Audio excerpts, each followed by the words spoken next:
Assalamualaikum warahmatullahi wabarakatuh. Nama saya Bagus Prayogo, calon petugas ukur Kata Kabupaten Kuantan Sengingi. Nah, di sini saya akan membahas tentang substansi materi aneka. Itu terbagi menjadi 5. Yang pertama, akuntabilitas, nasionalisme, etika publik, komitmen mutu, dan anti korupsi. Yang pertama kita bahas adalah akuntabilitas. Akuntabilitas adalah kata yang seringkali kita dengar tapi tidak mudah untuk dipahami. Ketika seorang mendengar kata akuntabilitas, yang terlintas adalah sesuatu yang sangat penting tetapi tidak mengetahui bagaimana cara mencapainya. Dalam hal kata akuntabilitas sering disamakan dengan responsibilitas atau tanggung jawab. Namun pada dasarnya, kedua konsep tersebut memiliki arti yang berbeda. Responsibilitas adalah kewajiban untuk bertanggung jawab, sedangkan akuntabilitas adalah kewajiban mempertanggungjawaban yang harus dicapai. Akuntabilitas merujuk pada kewajiban setiap individu, kelompok, instansi untuk memenuhi tanggung jawab yang menjadi amanahnya. Amanah seorang PNS adalah menjamin terwujudnya nilai-nilai publik. Nilai-nilai publik antara lain adalah yang pertama, mampu mengambil pilihan yang tepat dan beretika ketika terjadi konflik kepentingan antar kepentingan publik dengan kepentingan sektor, kelompok, dan pribadi. Yang kedua, memiliki pemahaman dan kesadaran untuk menghindari dan mencegah keterlibatan PNS dalam politik praktis. Yang ketiga, memperlakukan warga negara secara sama dan adil dalam penyelenggaraan pemerintahan dan pelayanan publik. Yang keempat, menunjukkan sikap dan perilaku yang konsisten dan dapat diandalkan sebagai penyelenggara pemerintah. Aspek-aspek akuntabilitas. Akuntabilitas adalah sebuah hubungan atau accountability relationship. Hubungan yang dimaksud adalah hubungan dua pihak antara individu, kelompok, institusi dengan negara dan masyarakat.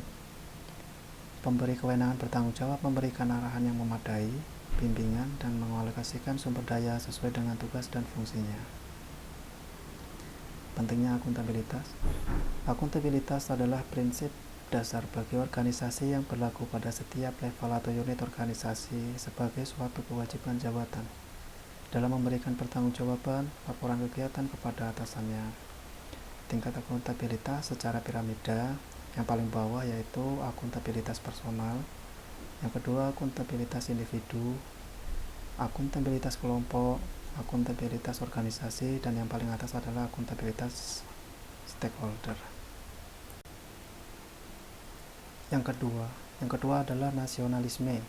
Makna nasionalisme secara politis merupakan manifestasi kesadaran nasional yang mengandung cita-cita dan pendorong bagi suatu bangsa, baik untuk merebut kemerdekaan atau mengenyahkan penjajahan maupun sebagai pendorong untuk membangun dirinya maupun lingkungan masyarakat, bangsa, dan negaranya.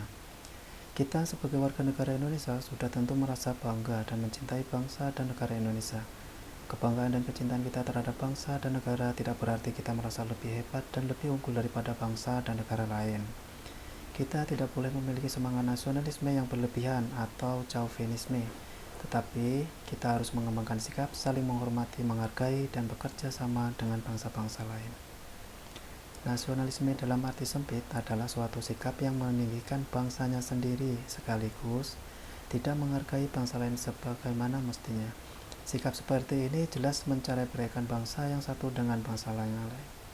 Keadaan seperti ini sering disebut chauvinisme, sedangkan dalam arti luas, nasionalisme merupakan pandangan tentang rasa cinta yang wajar terhadap bangsa dan negara, dan sekaligus menghormati bangsa lain. Setiap pegawai ASN wajib memiliki jiwa nasionalisme. Pancasila yang kuat dalam menjalankan fungsi dan tugasnya. Jiwa nasionalisme Pancasila ini harus menjadi dasar dan mengilhami setiap gerak langkah dan semangat bekerja untuk bangsa dan negara. Untuk itu, setiap pegawai negeri sipil sebagai bagian dari ASN harus senantiasa taat menjalankan nilai-nilai Pancasila dan mengaktualisasikan dengan semangat nasionalisme yang kuat menjalankan tugasnya sebagai pelaksana kebijakan publik, pelayan publik, dan perekat dan pemersatu bangsa. Implementasi nilai-nilai di dalam Pancasila yang pertama yaitu nilai ketuhanan, yaitu sila pertama.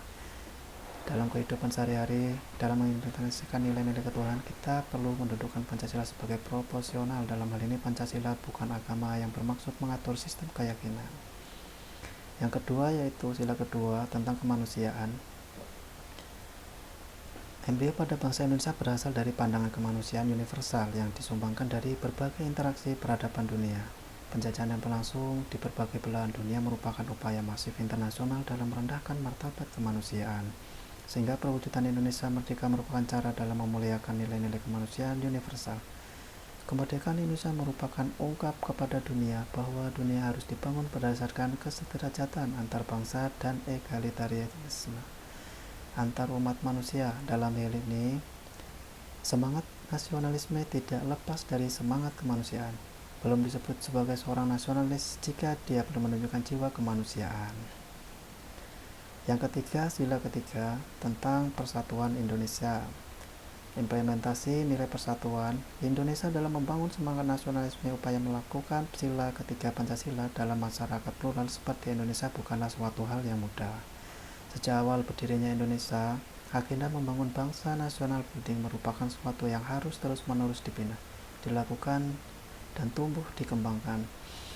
Bung Karno misalnya membangun rasa kebanggaan dengan membangkitkan sentimen nasionalisme yang menggerakkan suatu etikat, suatu keisafan rakyat, bahwa rakyat ini adalah satu golongan, satu bangsa.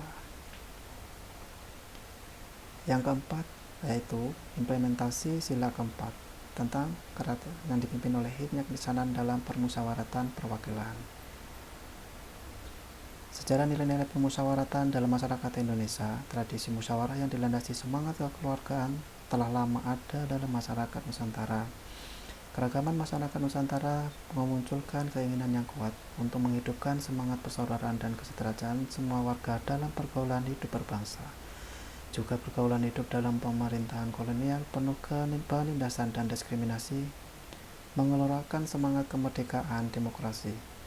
Berdasarkan karakter sosiologis dan pengalaman hidup masyarakat inilah muncul keinginan membangun kehidupan demokrasi yang sesuai dengan karakter dan cita-cita bangsa, yakni demokrasi yang dilandasi oleh kekeluargaan dan kolektivisme. Permusyawaratan dalam permusyawaratan Pancasila, pentingnya kedaulatan rakyat dengan semangat permusyawaratan dan kekeluargaan dimulai dikemukakan sejak sidang pertama BPUPKI pada tanggal 29 Mei 1945. Yang kelima, yaitu implementasi nilai-nilai permusyawaratan dalam kehidupan sehari-hari. Kesepahaman para pendiri bangsa untuk membangun demokrasi yang sesuai dengan karakter bangsa, yakni demokrasi permusyawaratan, menunjukkan bahwa demokrasi bukan sekedar alat. Demokrasi permusyawaratan merupakan cerminan dari jiwa kepribadian dan cita-cita bangsa Indonesia. Yang kelima, tentang sila keadilan sosial bagi seluruh rakyat Indonesia. Dalam rangka perwujudan keadilan sosial, para pendiri bangsa menyatakan bahwa negara merupakan organisasi masyarakat yang bertujuan menyelenggarakan keadilan. Untuk itulah diperlukan dua syarat, yaitu adanya emansipasi dan partisipasi bidang politik yang sejalan dengan emansipasi dan partisipasi bidang ekonomi. Kedua partisipasi inilah yang oleh Soekarno seringkali disebutkan dengan istilah sosiodemokrasi.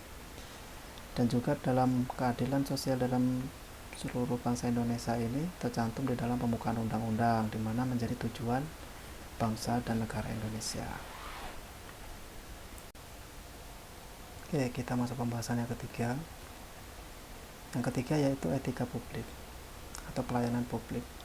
Etika publik adalah refleksi tentang standar atau norma yang menentukan baik atau buruk, benar salah perilaku, tindakan, dan keputusan untuk mengarahkan kebijakan publik dalam rangka menjalankan tanggung jawab pelayanan publik. Integritas publik menuntut para pemimpin dan pejabat publik untuk memiliki komitmen moral dengan mempertimbangkan keseimbangan antara penilaian kelembagaan, dimensi-dimensi pribadi, dan kebijaksanaan antara penilaian kelembagaan, dimensi-dimensi pribadi, dan kebijakan di dalam pelayanan publik. Moralitas dan atau akhlak atau sosiodekorum, kepantasan sosial, yaitu seperangkat nilai atau norma yang mengatur perilaku manusia yang bisa diterima masyarakat, bangsa, dan negara secara keseluruhan. Dalam konteks Indonesia, menurut Azumardi Azra, nilai-nilai etika sebenarnya tidak hanya terkandung dalam ajaran agama dan ketentuan hukum, tetapi juga dalam sosial dikon berupa adat istiadat dan nilai luhur sosial budaya, termasuk nilai-nilai luhur yang terkandung dalam ajaran Pancasila. Etika sebenarnya dapat dipahami sebagai sistem penilaian perilaku serta keyakinan untuk menentukan perbuatan yang pantas guna menjamin adanya pelindungan hak-hak individu, mencakup cara-cara dalam pengambilan keputusan dan membantu membedakan hal-hal yang baik dan yang buruk, serta mengarahkan apa yang seharusnya dilakukan sesuai nilai-nilai yang dianut. Etika publik. Etika merupakan cabang filsafat moral yang mencoba mencari jawaban untuk menentukan serta mempertahankan secara nasional teori yang berlaku secara umum tentang benar dan salah serta baik dan buruk. Etika sebenarnya terkait dengan ajaran-ajaran moral, yakni standar tentang benar dan salah yang dipelajari melalui proses hidup bermasyarakat. Pengertian kode etik. Kode etik adalah aturan-aturan yang mengatur tingkah laku dalam suatu kelompok khusus. Sudut pandang hanya ditujukan pada hal-hal prinsip dan bentuk ketentuan tertulis. Adapun kode etik profesi dimaksud untuk mengatur tingkah laku atau etika suatu kelompok khusus dan masyarakat melalui ketentuan-ketentuan tertulis yang diharapkan dapat dipegang teguh oleh sekelompok profesional tertentu. Kode etik aparatur sipil negara atau ASN. Berdasarkan Undang-Undang ASN, kode etik dan kode perilaku ASN yaitu sebagai berikut. 1. Melaksanakan tugasnya dengan jujur, bertanggung jawab, dan berintegritas tinggi. 2. Melaksanakan tugasnya dengan cermat dan disiplin. 3. Melayani dengan sikap hormat, sopan, dan tanpa tekanan. 4. Melaksanakan tugasnya dengan sesuai peraturan perundang-undangan yang berlaku. 5. Melaksanakan tugasnya sesuai dengan perintah atasan atau pejabat yang berwenang sejauh tidak bertentangan dengan ketentuan peraturan perundang-undangan dan etika pemerintah. 6. Menjaga kerahasiaan yang menyangkut kebijakan negara. 7. Menggunakan kekayaan dan barang milik negara secara bertanggung jawab, efektif, dan efisien. 8. Menjaga agar tidak terjadi konflik kepentingan dalam melaksanakan tugasnya. 9. Memberikan informasi secara benar dan tidak menyesatkan kepada pihak lain yang memerlukan informasi terkait kepentingan kedinasan. 10. Tidak menyalahgunakan informasi intern negara, tugas, status, kekuasaan, dan jabatannya untuk mendapatkan atau mencari keuntungan atau manfaat bagi dirinya sendiri. 11. Memegang teguh nilai dasar ASN dan selalu menjaga reputasi dan integritas ASN. 10. Etika publik. 12. Melaksanakan ketentuan peraturan perundang-undangan mengenai disiplin pegawai ASN. Baik, selanjutnya yaitu pembahasan tentang keempat, komitmen mutu. Di sini ada efektivitas, menunjukkan tingkat ketercapaian target yang telah direncanakan baik menyangkut jumlah maupun mutu hasil kerja. Yang kedua, efisiensi merupakan tingkat ketepatan realisasi penggunaan sumber daya dan bagaimana pekerjaan dilaksanakan, sehingga tidak terjadi pemborohan sumber daya, penyalahgunaan alokasi, penyimpangan prosedur, dan mekanisme yang keluar alur. Yang ketiga, karakteristik ideal dari tindakan yang efektif dan efisien antara lain penghematan, ketercapaian target secara tepat sesuai dengan yang direncanakan, pekerjaan dapat diselesaikan dengan cepat dan tepat, serta terciptanya kepuasan semua pihak, pimpinan, pelanggan, masyarakat, dan pegawai itu sendiri. Yang keempat, konsekuensi dari penyelenggaraan kerja tidak efektif dan tidak efisien adalah tidak tercapainya target kerja, tidak puasan banyak pihak, menurunkan kredibilitas instansi tempat bekerja di mata masyarakat, bahkan akan menimbulkan kerugian secara finansial. Mutu kinerja aparatur dalam memberikan layanan kepada masyarakat dewasa ini masih banyak yang tidak mengindahkan ketentuan peraturan perundang-undangan, masih banyak ditemui berbagai praktis penyimpangan yang dilaksanakan oleh oknum aparatur yang tidak bertanggung jawab ketika mereka memberikan layanan publik. Pelayanan publik yang merupakan wujud akuntabilitas dari pemerintahan selaku penyedia layanan publik. Pelayanan publik yang bermutu akan menciptakan kepercayaan publik kepada pemerintah. Perubahan dalam bidang pelayanan menuntut adanya perubahan pola pikir dan budaya kerja aparatur atau mindset of culture set, sehingga tuntutan akan adanya pembangunan budaya mutu sudah mutlak. Posisi pegawai ASN sebagai aparatur memiliki tanggung jawab utama untuk memberikan pelayanan kepada masyarakat. Aparatur bekerja untuk kesejahteraan dan kepuasan masyarakat melalui pelayanan yang adil dan bermutu. Faktor-faktor yang bisa menjadi pendorong sekaligus penghambat upaya untuk meningkatkan kinerja aparatur yang kreatif, inovatif, dan komitmen terhadap mutu antara lain perubahan pola pikir atau mindset aparatur, pergeseran budaya kerja, perbaikan dan tata kelola pemerintahan atau good corporate governance. Inovasi layanan akan membawa perubahan yang dapat meningkatkan kepercayaan publik terhadap institusi pemerintahan. Inovasi layanan akan berhasil dengan baik apabila dijalankan oleh aparatur yang memiliki kompetensi sesuai syarat jabatan dan memiliki tanggung jawab secara profesionalisme. Pelayanan publik yang bermutu merupakan wujud akuntabilitas pemerintahan selaku penyedia layanan publik. Pelayanan publik yang bermutu akan menciptakan kepercayaan publik kepada pemerintah, organisasi, kerjasama ekonomi, dan pembangunan. Lebih lanjut, mengatakan pelayanan publik yang bermutu memainkan peran yang sangat penting dalam menciptakan lingkungan dan masyarakat yang lebih sejahtera, adil, dan inklusif, atau dapat dijangkau semua orang. Baik, yang kelima, kita membahas anti korupsi, yaitu substansi aneka yang kelima. Dampak korupsi tidak hanya sekedar menimbulkan kerugian keuangan negara, namun dapat menimbulkan kerusakan kehidupan yang tidak hanya bersifat jangka pendek, tetapi dapat pula bersifat jangka panjang. Membahas fenomena dampak korupsi sampai pada kerusakan kehidupan dan dikaitkan dengan tanggung jawab manusia sebagai yang diberikan amanah, pengelolaannya dapat menjadi sarana untuk memicu kesadaran diri para PNS untuk anti korupsi.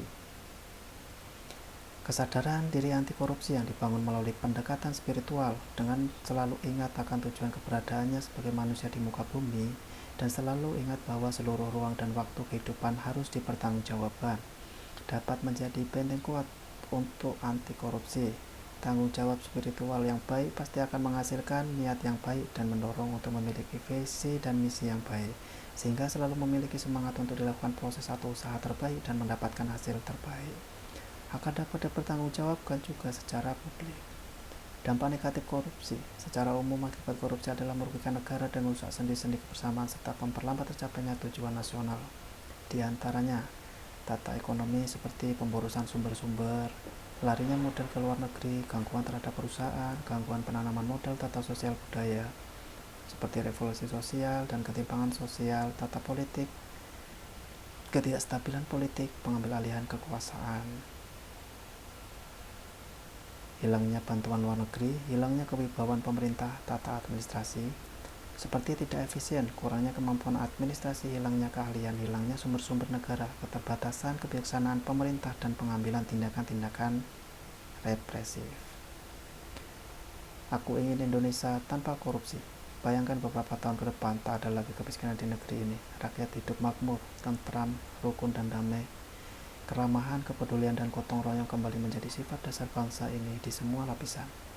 Orang tua bekerja di kantor, di sawah, di pabrik, di rumah dengan tenang, karena tahu impian mereka akan tercapai tak lama lagi. Dengan pikiran tenang, melakukan pekerjaan pun dengan penuh konsentrasi dan produktivitas meningkat. Ramah, peduli, dan gotong royong adalah karakter bangsa Indonesia. Anak-anak bahagia dimanapun berada, bersekolah dengan riang tanpa beban, belajar bagi mereka adalah bermain.